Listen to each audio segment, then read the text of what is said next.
আজকের ইফতার, আজকে আমাদের ইফতারে পোলাও, জুস, পটল ভাজি, সালাদ আইটেম।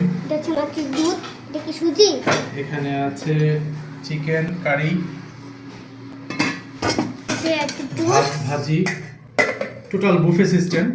এখানে ডেজার্ট আছে একটা, আম্মুর জন্য আলু ভর্তা। ডিম, এটা একটা ডিম আলু, হাঁসের ডিম ভাজি, দেশি হাঁসের ডিম ভাজি। পোলাও খাবো, না, সুজি দিয়ে পোলাও খাবো। সুজি দিয়ে পোলাও খায় না একটা কি জন্য।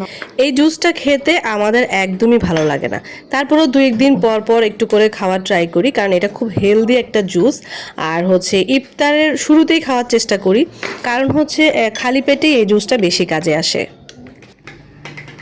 খেতে পারো না কিন্তু লবণ দেয়নি আজকে, খেতেই হবে, আরেকটু আছে। সিয়াসিড এখন খাবো না, সিয়াসিড খাবো হচ্ছে ভোর রাতে। তো এখন থেকে ভিজিয়ে রাখলে ভোর রাতের দিকে সুন্দর মতো ভিজে যায়।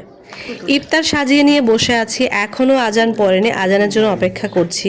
সারাদিন রোজা থাকার পরেও একটুও ক্লান্তি লাগে না, কিন্তু ইফতারের আগে ইফতারের জন্য বসে থাকাটা এইটা আমার কাছে খুবই কষ্টদায়ক একটা ব্যাপার। মানে খাবার সামনে আছে কিন্তু আমরা খেতে পাচ্ছি না। ইফতারের এই সময়টাতে দোয়া করলে আল্লাহ সাথে সাথে কবুল করে নেন, তাই আমরা সবাই এখন দোয়া করব, তারপর আজান হলে ইফতার করব।